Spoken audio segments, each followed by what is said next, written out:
Japan Airlines has long been an emblem of Japanese culture. JAL っていうのは私日本国そのものだと思いますですね。人、物、文化、情報をやっぱり日本と世界を結ぶこういった重要な役割を持っていると思います。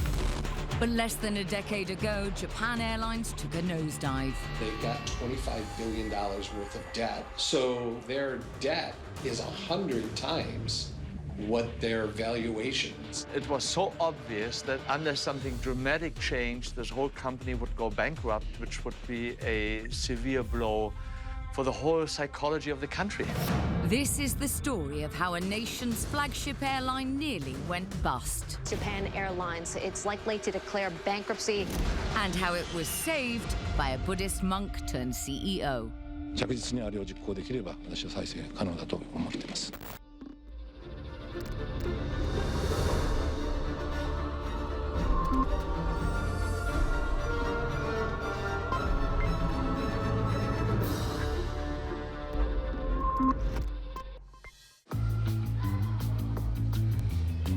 Japan Airlines was established in 1951, first flying domestic routes. In 1954, the airline launched its first international service, flying the Tokyo, Honolulu, San Francisco route, and began to build a special relationship with the Japanese people. 実家の方に帰る時の乗り換えがその JAL さんの方の航空機なので、そちらの方を利用してます。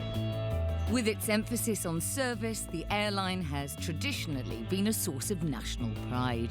JAL さんのいいところ、飛行機の中も綺麗ですし、すごいサービスもいいと思います。いろいろ毛布とかも気づいたらさっと出してくれたり、お水とかも頼んだら、すぐもらえたり。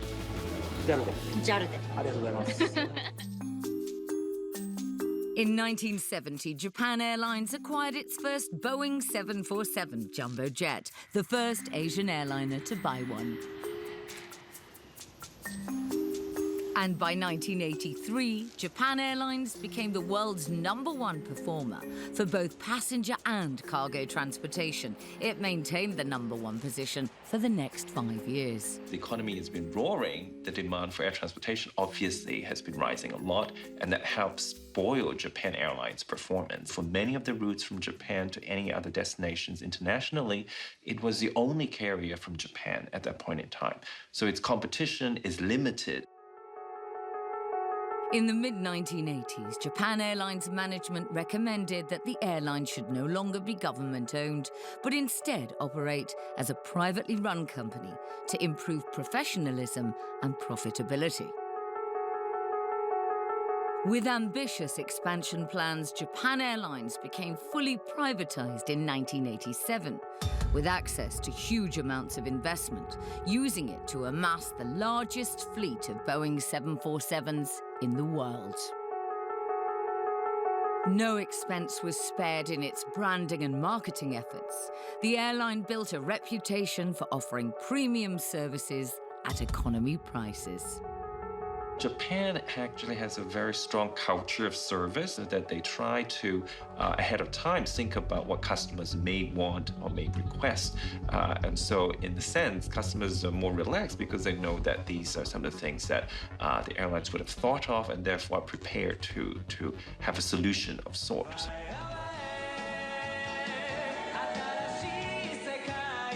While its overseas competitors struggled to borrow enough money to expand their operations in the face of a global economic slowdown, Japan Airlines had a unique homegrown advantage. In the early 1980s, the interest rate was 23.5%. Right? So this is where the U.S. topped out in the spring of 1982. At exactly the same time, Japan Airlines was flying high, benefiting from extremely low interest rates of only 2.5%. An airline like Japan Airlines with a 2.5% capital cost, competing against American Airlines, which may be paying at a minimum 23.5%. They have a tremendous advantage. Japan Airlines could use those very low interest rates to borrow cheaply, keep costs down, and fares low to attract more customers. Philip Zerillo has used the company's story as a textbook example of what could go wrong in an airline. Places like Mexico was running a 60% interest rate at the time. If we went to Brazil, somebody like Vera might have been facing at that time a 400% interest rate. Brazil and Mexico were some of the most popular destinations for Japanese tourists. Japan Airlines flew direct routes to these countries, and low interest rates back home meant they could offer their customers great deals. So to be able to keep up with the Japan Airlines and their investment in capital, places like Brazil, the United States, any place in Latin America was not going to be able to compete. With access to a seemingly never-ending supply of cheap bank loans, Japan Airlines management continued their ambitious expansion plans, and now they looked beyond aviation for new investment opportunities. But when you have access to a lot of capital and capital is very cheap, you tend to expand beyond your core businesses. And that's what they did at Japan Airlines. The airline's board decided to invest heavily in foreign hotels, a very different business challenge from running an airline. And they got farther and farther away from the core of the company, which was to operate an airline. You know, again, if we take something like hotels, again, capital is a very big part of building a hotel and operating a hotel, but it was well beyond their core competency of what they were skilled at operating and what have you. In 1984, Japan Airlines acquired Marriott Essex House in Manhattan for an undisclosed sum before spending a further $100 million on extensive renovations. ホテル事業に乗り出した。で、そのニューヨークなんかですごく有名なホテルを買収したりして、それがものすごい高いホテルなんですよ。で、当時は30年間満室でも黒字にならないと言われたような。The board's decision to invest heavily in new businesses with a growing portfolio of international hotels, resorts, and tour companies came just as the Japanese economy began to wobble. This aggressive expansion into businesses beyond their area of expertise left Japan Airlines badly overexposed and unable to cope with yet another run of economic downturns in the 90s. As passenger numbers dwindled, many of the company's planes sat idly, their value depreciating daily. The decision to diversify their businesses began to look like a very bad one.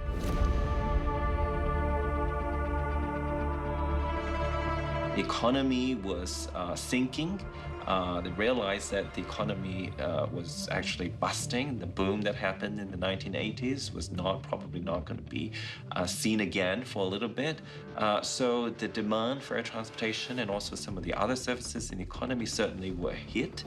Assistant Professor Terence Fan has traced the attempts by the company's board to save the airline from the looming crisis.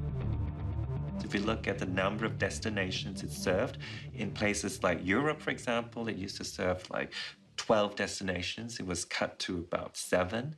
And then it used to have a lot of services in the Middle East area. And also most of that was also cut as well in the 90s. So we see a lot of rationalization. But it's not clear whether those rationalization was enough to actually keep it going because the competitive landscape keeps changing. To add to their self-inflicted problems, Japan Airlines were about to be rocked by a series of external events, which would threaten their very survival.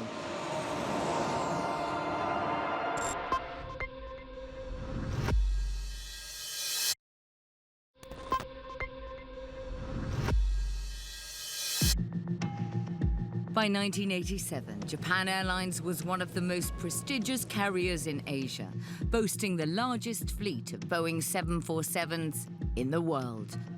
Buoyed by the years of successful expansion, the Japan Airlines board began to invest heavily in other businesses linked to the aviation industry. Now that seems like a logical and a simple expansion of what it is that they do. But they began to define that a little bit more broadly and say, look, we have the passenger, now we should get into hotels, now we should get into tours, now we should get into catering. And all of a sudden, you can see that this begins to expand beyond what they were probably skilled at or what they initially had as their DNA of the company. Besides diversifying into other types of businesses, they also started buying up major stakes in smaller airlines that only flew domestic routes. And these acquisitions brought their own set of challenges. One of the other things that they did is they tried to generate more revenue from the domestic routes. They bought one of the domestic players. So they bought another airline, and as they brought that airline in, the airline was completely different. So the airline, as it came in, is flying different types of planes. So instead of flying all Boeing aircrafts, they might fly McDonnell Douglas or Airbus. By buying another airline's fleet, the Japan Airlines board didn't realize they were buying a new set of problems, inevitably leading to further inefficiencies and escalating costs. Now, if all of a sudden you have multiple plane makers, that means you have to have multiple spare parts. You have to have multiple crews because crews are not all able to fly just any plane. So all of a sudden, your pilots have to be instrument rated on a different aircraft. You have to keep crews that are different for McDonnell Douglas planes than Boeing planes, et cetera, et cetera. So this all throws off costs and rising cost structures in your labor model. The company's board had developed some bad habits when they were state-owned. Now forced to compete in the open market, they had neither the experience nor the instincts to survive. 前はその政府が国の資本がほとんどの何が起こっても倒産することがない不沈空母と言われたわけですね。だけどその民営化になってからは本当にその今までみたいに政府の援助なしに自力でやっていかなきゃいけない。Hiroshi Sugie, a former Japan Airlines pilot with almost 40 years' experience with the airline, remembers when things began to go wrong. 本当にその今までみたいに政府の援助なしに自力でやっていかなきゃいけない。そういう意味ではすごくそのいかにコストパフォーマンスを上げるかというね、コスト意識とかそういうことをその社員は考えなきゃいけなかったんですけど、結果的にはですね、そういうことを言ってた経営陣もそういう意識のチェンジができなかったということですね。Instead of changing course by cutting costs and focusing on their core business, Japan Airlines tried to borrow their way out of trouble. It didn't work. In 1992, Japan Airlines posted $100 million in financial losses. It was the first time the company was in the red since privatization.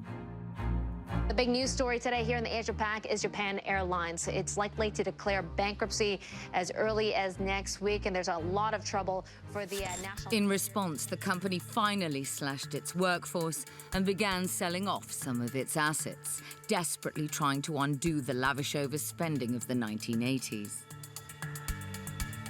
With the company already on its knees, a series of global disasters soon made life for Japan Airlines even more difficult. The outbreak of the respiratory disease SARS that raged across Asia decimated the numbers willing to fly. Hiroyuki Kobayashi spent 42 years as a pilot with Japan Airlines. He recalls the internal crisis brought about by the SARS outbreak.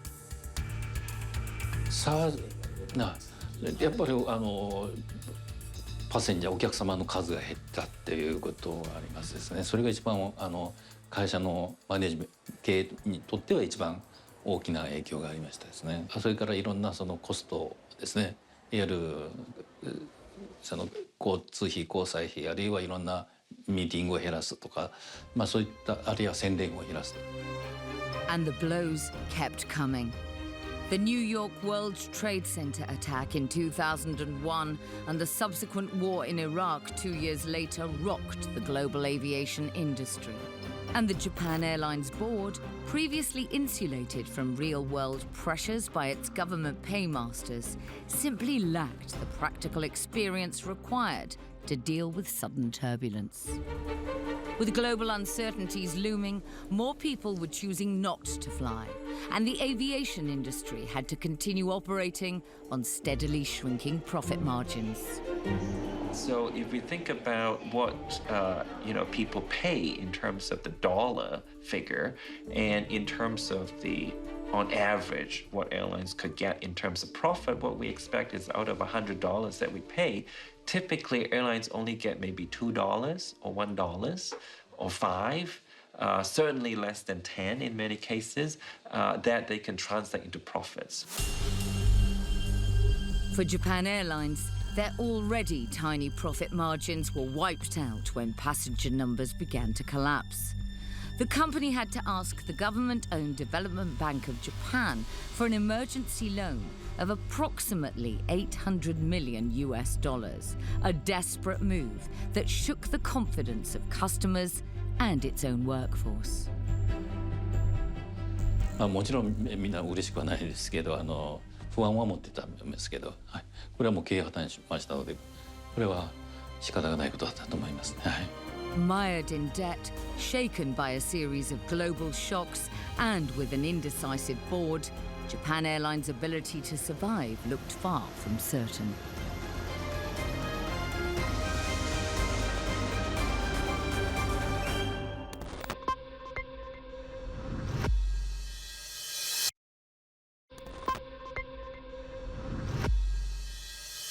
The attack on Iraq has begun. By the mid-2000s, a string of global events had put Japan Airlines into appalling levels of debt, amounting to over $2.5 billion.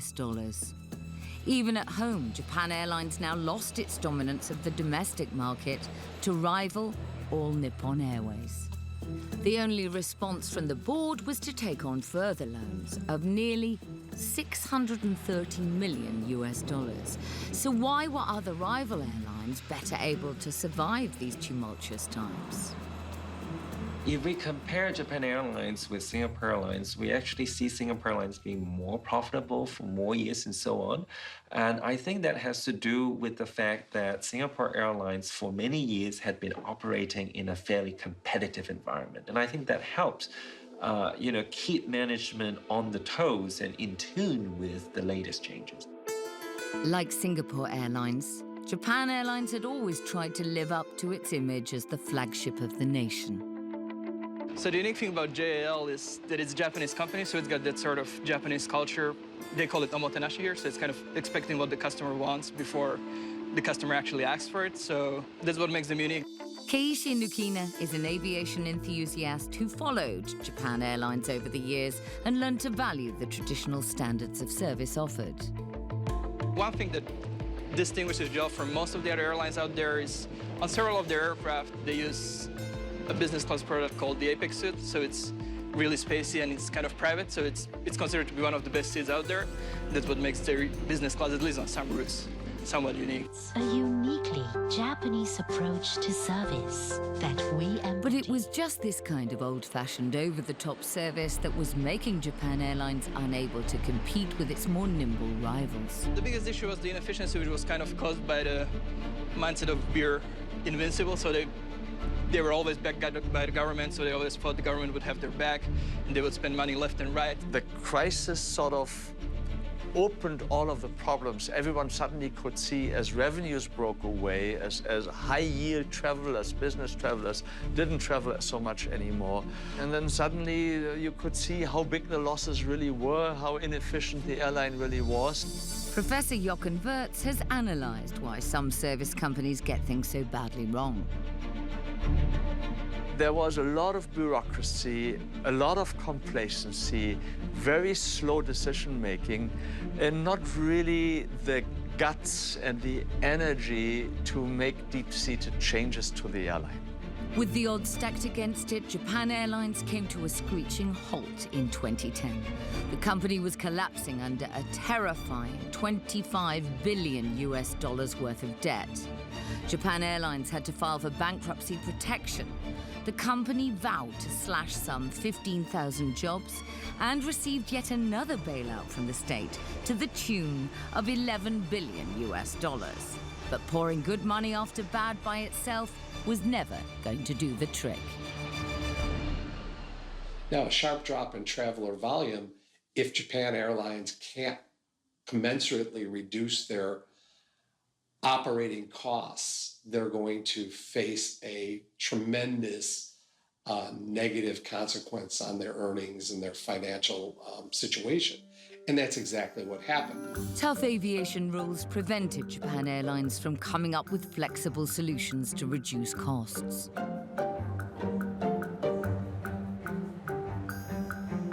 Now, there were some things in the background that they couldn't really get out of. So one is in Japan, you weren't allowed to have your crews be multiple aircraft rated. So everybody was only rated for one type of plane.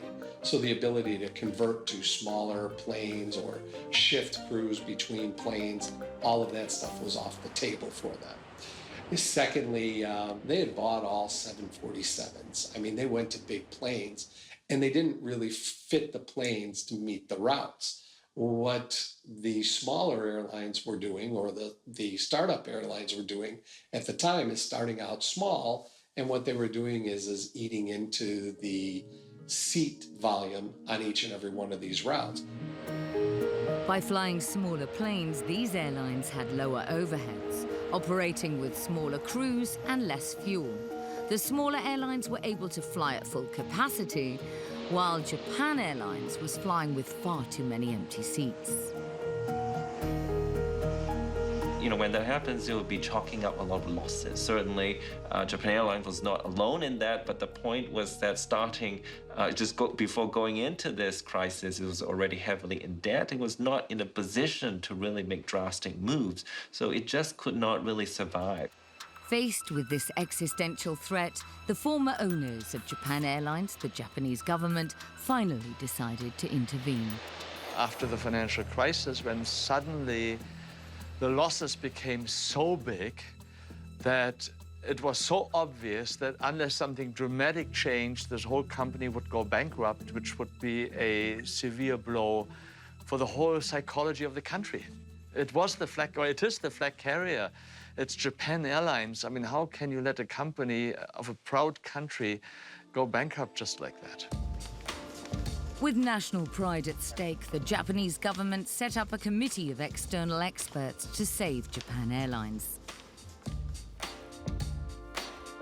Attorney at law Hideo Seto was put in charge of leading the turnaround. それはね、航空業界に関係ないから。航空業ってね、やっぱり国の行政、権益と非常に密接な関係がある。この会社がやってきたことを、若干の変化を持たせるとしても、それを踏襲しながら、調整をするというぐらいのことしか、おそらく発想として出てこないと思う。だから全くの異業種の方からリーダーが欲しかった。By 2010, the global financial meltdown had pushed Japan Airlines even closer to the brink of bankruptcy. The government decided there was one person who might just save the day. まさにその組織の中で育っていった人たちの塊ですから、そこに全く異質の創業した人、それも異業界、別の業界から、そういう人にお願いをして、新しい価値観、それを現場と共有できるパワーも持ってる人、そういう人っているのかと考えた時に最初に思いついたのが稲森さんのこと。私ももう1995年ぐらいから稲森さんの講演ずっと聞いてまして、この人が JAL の社長になったらいいなと思ったんですから、これはいいと思いましたですね。稲森さんが来ていただいて。So Mr. Inamori was chosen to lead the new Japan Airlines. I think he's a great person to do so. Inamori came from was a company called Kyocera, who's into ceramics and electronics. What really makes this company stand out is that in the past so many decades, it had always been able to make a profit every year. So that's put Japan Airlines in stark contrast. So I think it's a great person to bring in to Japan Airlines to really rethink what it really ought to do. Kazuo Inamori quickly put in place his plans to reverse Japan Airlines' ailing fortunes. So the first thing he had to do is go to the Land and Ministry of Transportation and get loans and get bailout loans for cash and operating. He had to also go to the financial community and ask for some forgiveness of debt with the idea and with the promise that they would go forward. But borrowing more cash was never going to be enough to turn things around. The new CEO next focused on the iconic status of the nation's airline and the damage that would be done to Japan's international reputation if Japan Airlines was allowed to go to the wall. He began to talk about how if JAL was allowed to fail, this would impact the citizenry of Japan. They would face limited options in their travel. They would eventually face higher prices. This was a matter of national pride. This was a matter of national security of airplane travel. This sort of message to the regulators, to the financial community, eased their trepidation. They could buy into this message. Inamori's quick actions may have stabilized Japan Airlines, but for the company to grow again, he would have to radically change the culture.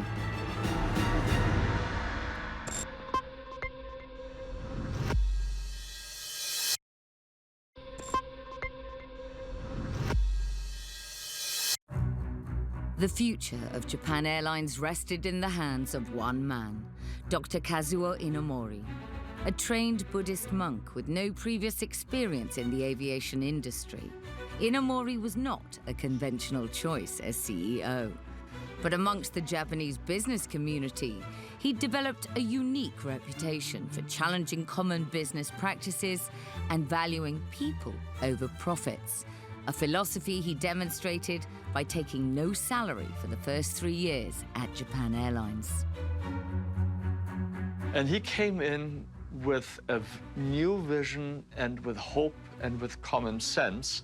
And his first sort of focus was on let's build up the team and the team spirit and the culture again. Let's make our team be proud to be Japan Airlines again. Inamori first had to convince the government that Japan Airlines simply could not be allowed to fail. A bankrupt national airline would be a stain on the nation's self-respect and international reputation. He persuaded the government to write off some of the debts. Next, Inamori turned his attention to some fundamental problems at the heart of Japan Airlines. まずは全社員の物心両面の幸福を追求するんだ。これはやはりさすが稲森さんの経営理念っていうのはすごいもんだなと感服した。その人たちが一生懸命やればそれが結果社会に貢献できる。自分で創業している経営哲学をしっかりした経営哲学を持っている。でその人のが自分の言葉で現場を動かす力を持っている。それから強い信念を持っている、極めて数字に細かい方。日本国みたいにどんぶり勘定だってたところが一気に変わったのはまさにそこのところが大きかったんですけどね。まあ能力それから闘争心っていうんですかね。社員の幹部社員の方々に対しては大変失礼なことを申し上げたと思いますが、しかしことほどさようにこれだけの何万人と6万人も7万人もおる社員をその生活を守っていかなきゃならないという経営者がですね、そういう採算というのがわからんようではどうにもなりませんと、そういう意味で大変失礼だったかもしれませんが申し訳ない。企業群が排出していければ資源問題も自然に解決するんではないかというふうに私は。During his time running Kyocera, Inamori had developed a management style which flew in the face of Japanese tradition. Instead of every decision being taken at the top and handed down, now the workforce was divided into small units, each with a leader given an unusual degree of freedom. And every worker was made to feel that they had something to contribute to the company's success. Inamori called it the amoeba philosophy. So the amoeba philosophy, as I understand from Mr. Inamori from his days in Kyocera, is that it tasks each employee groups or each individual employee with thinking about how his or her actions actually relate to the company's bottom line. When compared with more traditional Japanese companies, this level of trust in the rank and file was genuinely revolutionary. For years, people had taken for granted lifelong employment and a little bit of the fact that they are just serving their bosses. And there's a lot of inertia. At the very end of the day, if the company is not making profit, the employees can't be too happy. I think that's sort of one of the bottom line that he was able to instill into his employees. Every yen or cent counts. It's not just penny pinching, it's a way of thinking.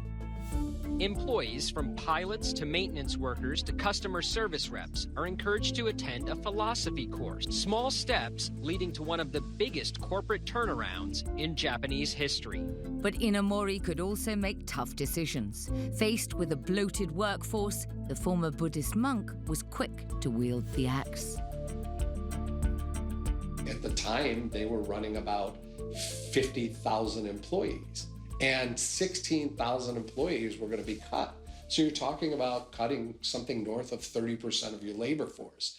Again, 30% of the labor force, and that labor force that remained was going to be asked to take a 30% pay cut, and they were going to have their pensions reconfigured or revalued. Wow, these are tough things to get people to do. But again, he took that message of pride, integrity, national service. This is something that is an imperative for Japan, and he took that message to that group as well. With a leaner workforce, Inamori was able to better focus on the day-to-day operations. でそれが行政報告会というところで稲森さんが全ての数字を見ながら各部門の数字を見ながら細かくチェックをして数字のちょっとした動き毎月の数字のちょっとした動きについてこれは何だでそれ説明できないとその部門の担当者としてふさわしくないんじゃないのかというふうに一つ一つの数字についてきめ細かく見るようになって今どうなってるんだこれ毎月どういうふうに動いてるのかってそこに目を向けさせて。There was to be no more passing the buck or hiding poor performance within a rigid hierarchy. で JAL が JAL として世界の航空会社 LCC と差別化しながら日本航空が再建再生していくために何が必要なのか。There were also valuable lessons to be learned from the smaller low-cost carriers or LCCs. それは今の言葉で言えばおもてなし。そこを削減したら意味がないでしょ。削減すべきところはそういうところじゃなくてもっと別のところにたくさんあるわけ。それは、余剰人員を適正な規模にするとかそれから、本社の機能にしてもフロア数を減らしてお客様にかかるものに関してはこれをレベルを下げちゃいけない。But even while cutting costs, Inamori refused to compromise on two long-standing principles of Japan Airlines: customer service and safety. So during the bankruptcy reorganization, I think the airlines cut a lot in terms of debt, but I think the two things that they didn't cut, or we didn't see a lot of evidence, is in terms of investment in safety of the operations, and also in terms of customer service. I think for the first ones, we haven't heard of major incidents since that time. いわゆる交際費とか交通費とかですね、一般的なコストカット、これはもうかなり厳しくしましたけど、安全面ではですね、特に燃料を減らせとかですね。In 2012, just 2 years after narrowly escaping complete financial collapse, Japan Airlines was once again recognized as the world's most profitable airline for that fiscal year. そうなんだよ。それがすごいね。それはすごい。で、その時の利益がね、営業利益でね、600億を見込んでたんですよ。600億。で、それ絶対無理だと。こんなね、絵空事書きやがってと言われてたんだけれども、1年間頑張って、先ほど申し上げたような、コスト構造を全部こう見直しながらやっていったら、With the company's finances settled and its workforce reorganized, Japan Airlines has been able to invest in new aircraft and offer its customers more routes. It actually had made some investment decisions earlier in terms of acquiring new, modern, and more fuel-efficient jets called the 787 series. That in itself helped it become more efficient in some of the existing operations, as well as to open new markets. For example, it started new service to places like Boston and San Diego from Tokyo, so further strengthening its presence in the important North American market. At the same time, it was able to use some of these new modern fuel-efficient jets to open and strengthen some of its old routes, such as Moscow and Helsinki and in Europe, for example. Customer service remains the airline's top priority. So it's good in offering very professional business, business-friendly sort of service to customers who really are able to pay for the kind of premium services that it offers. It has certainly strengthened its connections and presence in North America, and also to some key cities in Asia, in East Asia. The final proof that Inamori had turned things around came when Japan Airlines launched its initial public offering in 2012 at $8.5 billion, the second largest IPO worldwide after Facebook. いや、それは今は安定していると思いますよ、経営は。ただ、危機はいつ来るか分かりませんし、JAL の経営にいる人たち、経営を担っている人たちが2009年の1月の19日前後のことを忘れないで緊張感を持って取り組んでいれば、新しい課題が出てきても乗り切れるだろうなとは思ってます。Inamori stepped down as chairman of Japan Airlines in 2013, and in 2015 he became an advisor to the new management. You know, Japan Airlines probably today has the challenge will be to remember their failures, right, and to think about their future. They've trimmed down a lot of the non-profitable businesses. The cash flows are better, but you don't want to go back to the things that you once did. So learn from your mistakes. Don't repeat your mistakes. And I think that will be the challenge for the company. And it won't be clear skies anytime soon, as a legacy airline company like Japan Airlines faces a different set of challenges with LCCs, or low-cost carriers. By offering a no-frills, cheaper alternative, these LCCs cater to a whole new segment of travelers with modest budgets. 日本の市場でやってればいいもんじゃなくて、もう海外からその伝統的な航空会社だけではなくて LCC がどんどんと入ってくるでしょね。でそれを利用する人たちの数がどんどん増えてるじゃないですか。インバウンドが日本に来てくれる海外旅行客が増えた。そのかなりのものはやっぱりその LCC を利用している方たちでしょ。日本には席あるけども世界の人たちが日本航空を使ってくれる。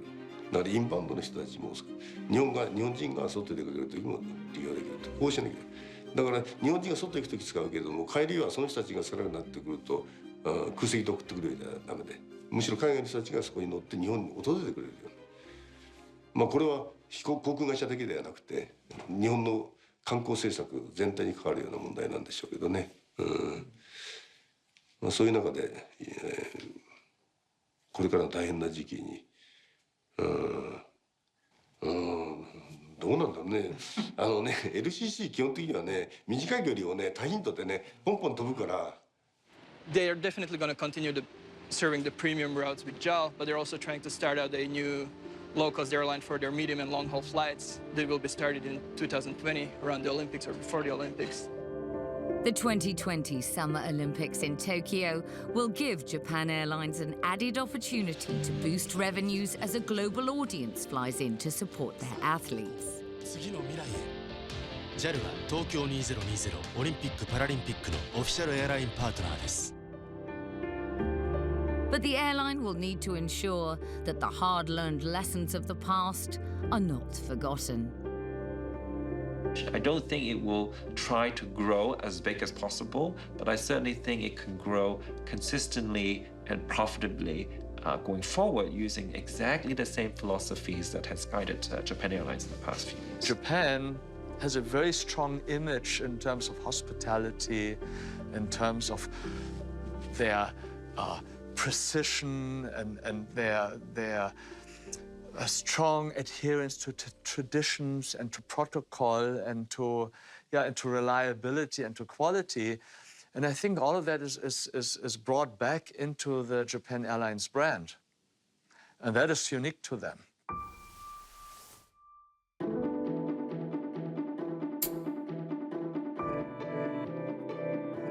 In 2018, Japan Airlines reported an expected operating profit of $1.5 billion.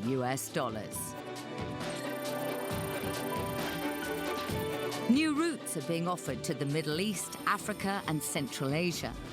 But the challenge remains to maintain the traditions that made Japan Airlines its nation's flagship carrier without ever again losing sight of the bottom line.